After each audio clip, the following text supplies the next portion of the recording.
नमस्कार मित्रांनो, मराठी व्याकरण अकॅडमी या यूट्यूब चॅनलमध्ये तुम्हा सर्वांचं स्वागत आहे.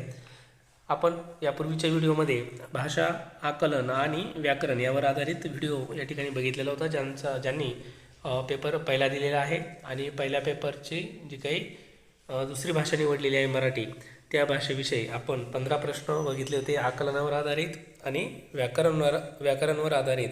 आता पुढील प्रश्न असणार आहेत अध्यापनशास्त्र, भाषा आणि अध्यापनशास्त्र यावर आधारित प्रश्नावर हा व्हिडिओ आपण बनवत आहोत. चला तर सुरुवात करूया या व्हिडिओला. प्रश्नाला सुरुवात करण्यापूर्वी तुम्ही जर चॅनलला नवीन असाल तर चॅनलला सबस्क्राईब करा, लाईक करा आणि शेअर करा. चला तर आजच्या व्हिडिओचा पहिला प्रश्न आहे, मुलांसाठी नवीन धडा ठरवताना शिक्षिका समग्र शारीरिक प्रतिभाव, ज्याला TPR असे म्हणतात, TPRचा फुल फॉर्म आहे टोटल फिजिकल रिस्पॉन्स, म्हणजे जे काही प्रतिक्रिया आहे तर ती देण्याची, परंतु शारीरिक प्रतिक्रिया, प्रतिभाव म्हणजेच एक प्रकारची प्रतिक्रिया, पद्धतीवर भर देण्याचे ठरवते. समग्र शारीरिक प्रतिभावाचे पाठात नीट उपयोजन होण्यासाठी पुढीलपैकी कोणत्या गोष्टीचा समावेश करावा? तर या ठिकाणी पर्याय पहिला आहे कोणताही उपक्रम न करता मुलांना प्रश्न विचारून उत्तर देण्यास सांगावे. तर उपक्रम जर नाही केला, कारण या TPR जी काही मेथड आहे किंवा समग्र शारीरिक जो काही प्रतिभाव आहे यामध्ये प्रतिक्रिया किंवा उपक्रम हा खूप महत्त्वाचा आहे. तर पहिलं ऑप्शन या ठिकाणी चुकीचं आहे. दुसरा आहे वर्गात काही शारीरिक हालचाली होतील असे घटक समाविष्ट करावे. तर हा पर्याय या ठिकाणी योग्य आहे. काही शारीरिक हालचाली, या ठिकाणी या शब्दावर अधिक भर द्यायचा आहे. शारीरिक म्हणजेच काय तर फिजिकल मुवमेंट जी असते तर ती. पुढचं आहे मुले त्यांच्या जागेवरच बसून राहतील आणि जोडीने किंवा गटात काम करतील असे उपक्रम करावे. आणि चौथा पर्याय आहे वर्गात काही श्रवण उपक्रम करावेत. तर श्रवण करण्यासाठी कुठल्याही प्रकारे शरीराची जी काही मुवमेंट आहे ती करावी लागत नाही. आणि त्याचप्रमाणे जागेवर बसून राहतील असं काही उपक्रम त्या ठिकाणी केल्यास त्या ठिकाणी शारीरिक हालचाली होणार नाही. म्हणून पर्याय क्रमांक 2 हा या ठिकाणी योग्य आहे. तर योग्य उत्तर आहे वर्गात काही शारीरिक हालचाली होतील असे घटक समाविष्ट करावे. पुढचा प्रश्न आहे भाषा शिकणे म्हणजे भाषेचे नियम शिकणे असे मानणारी कोणती व्याकरण पद्धती आहे? भाषा शिकणे म्हणजेच भाषेचे नियम शिकणे, म्हणजे नियम अगोदर आणि नंतर उदाहरण त्या ठिकाणी शिकणे. तर नियमावरून जर भाषा आपल्याला शिकायची असेल तर त्यासाठी जी पद्धत वापरली जाते व्याकरण पद्धती त्याला निगमनात्मक पद्धत असे म्हणतात. निगमनात्मक पद्धत म्हणजेच पर्याय क्रमांक 2 या ठिकाणी योग्य आहे, निगमनात्मक पद्धत. पुढचा प्रश्न आहे 5व्या इयत्तेतील मुलांना मुक्त लेखन कार्य देण्याचे शिक्षिका ठरवते. पुढीलपैकी कोणत्या घटकावर शिक्षिकेने सर्वाधिक भर द्यावा? तर यापैकी कोणत्या गोष्टीवर जास्त भर द्यायचा आहे? मुलांचे अक्षर, मजकुरातील अचूकता, मजकुरातील प्रवाहीपणा, मजकुरातील अचूकता आणि प्रवाहीपण दोघांवर भर द्यावा. तर या ठिकाणी या प्रश्नाचं योग्य उत्तर आहे पर्याय क्रमांक 3 मजकुरातील प्रवाहीपण. तर पर्याय क्रमांक 3 हा या ठिकाणी योग्य आहे. पुढचा प्रश्न बघूया. टॉप डाऊन म्हणजे समग्र अर्थाला समजणे, तर बॉटम अप म्हणजे काय? तर या ठिकाणी पुढचा प्रश्न आहे, तर टॉप डाऊन आणि बॉटम अप हे दोन शब्द या ठिकाणी आपल्याला समजणे गरजेचं आहे. तर पहिला पर्याय या ठिकाणी आहे संक्षिप्त प्रश्नोत्तर विचारण्यावर भर देणे. दुसरा आहे मजकुरातील ढोबळ अर्थ लावणे आणि त्यातील कल्पना विचार समजणे. पूर्व वाचनावर भर देणे आणि मजकुरातील शब्द आणि पदबंध यावर भर देणे. तर या ठिकाणी याचं योग्य उत्तर आहे मजकुरातील शब्द आणि पदबंध यावर भर देणे, त्यालाच बॉटम अप असे म्हटले जाते. पुढचा प्रश्न आहे पुढीलपैकी भाषा शिक्षकाची प्राथमिक जबाबदारी कोणती? मुलांना सूचना देणे,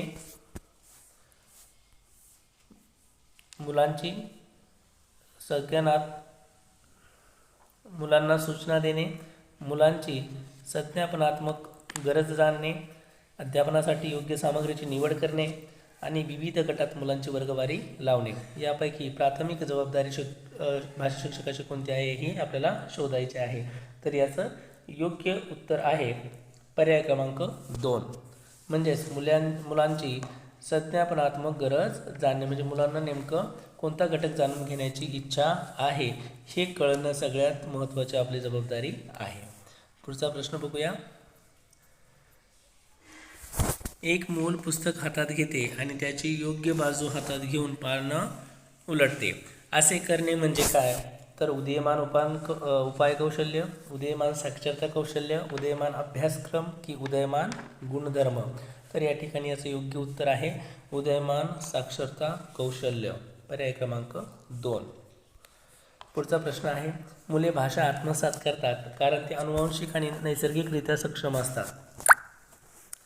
सभोवतालचा यात काही सहभाग नसतो आणि त्याचं कारण दिलेले, म्हणजे या ठिकाणी विधान आणि कारण आहे. विद्यार्थी केंद्रीय असलेल्या वर्गातील वातावरणाचा भाषा आत्मसात करण्यावर खूप प्रभाव असतो. योग्य पर्याय निवडा. तर परत एक वेळेस आपण विधान बघूया जेणेकरून आपल्याला जो काही प्रश्न आहे तो व्यवस्थित समजून येईल. मुले भाषा आत्मसात करतात कारण ते अनुवांशिक आणि नैसर्गिकरित्या सक्षम असतात.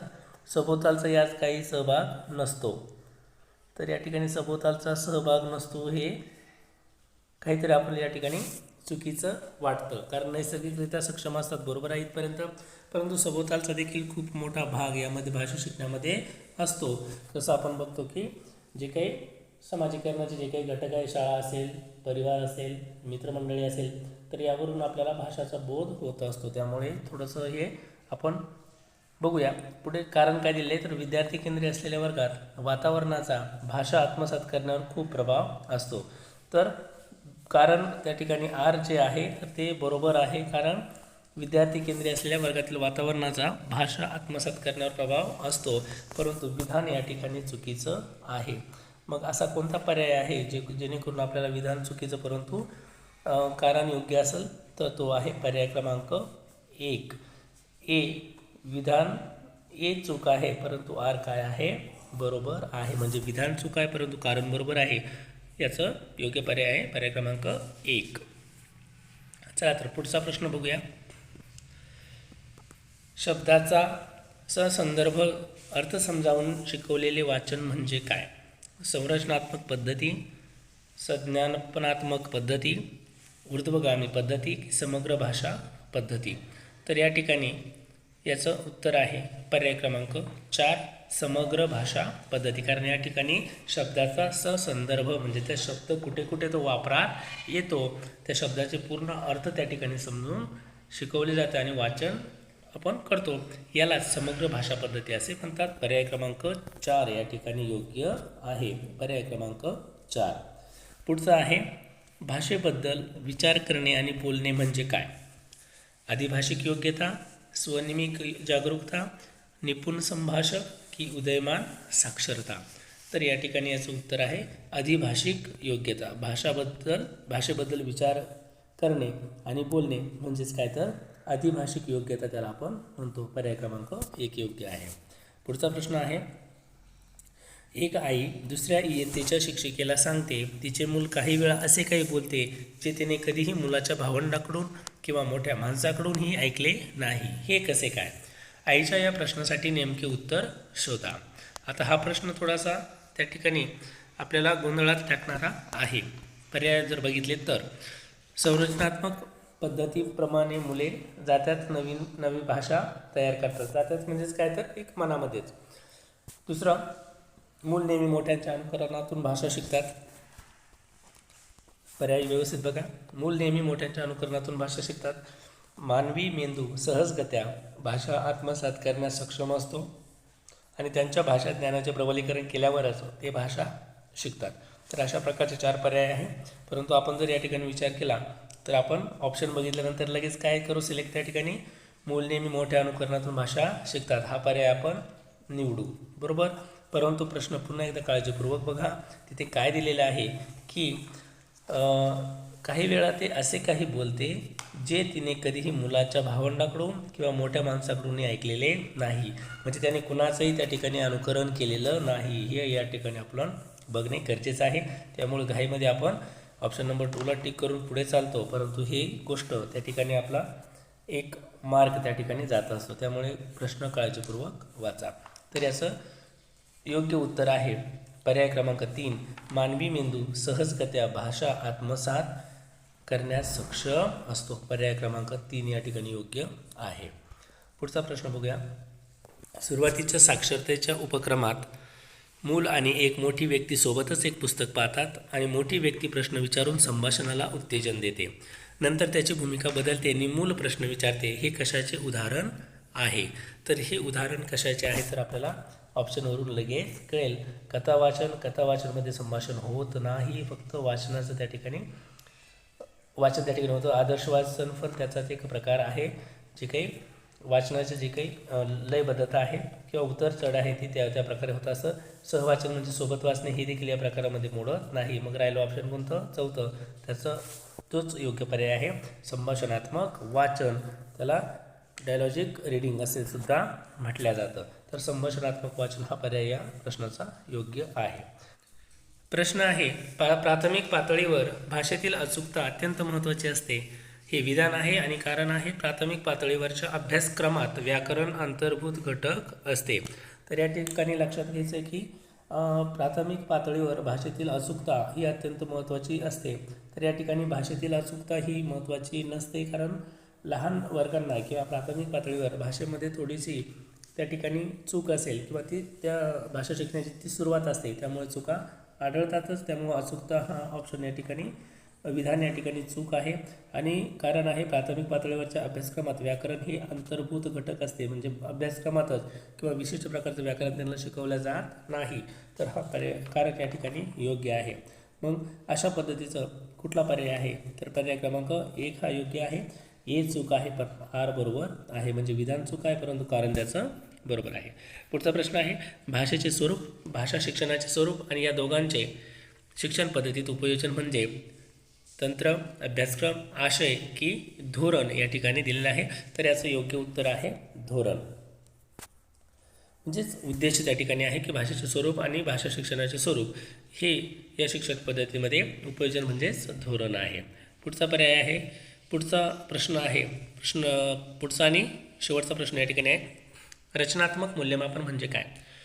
तर या ठिकाणी पर्याय दिलेला आहे, परिवर्तनाशी संबंधित नसलेले अध्ययन अध्यापन प्रक्रियेत जे घडते ते घडत असलेल्या विकास आणि सुधारणा आणि अभ्यासक्रमात ठराविक टप्प्यावर पण विशिष्ट प्रकारे न ठरवता केलेले मूल्यमापन.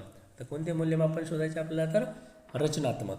तर या ठिकाणी रचनात्मक म्हणजे नियमितपणे किंवा वेळोवेळी आपल्याला ते मूल्यमापन बघावे लागतं. तर या ठिकाणी आहे घडत असलेला विकास. पर्याय क्रमांक 3 योग्य आहे. घडत असलेला विकास आणि सुधारणा हा पर्याय या ठिकाणी रचनात्मक मूल्यमापनचा अर्थ त्या ठिकाणी आहे.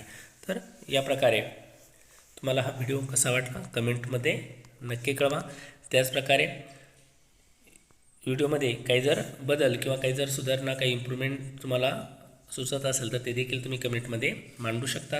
त्याचप्रकारे चॅनलला सबस्क्राईब केलं नसेल तर सबस्क्राईब करा, लाईक करा आणि व्हिडिओ शेअर करा, जेणेकरून इतर मुलांना देखील त्याचा फायदा होईल. थँक्यू.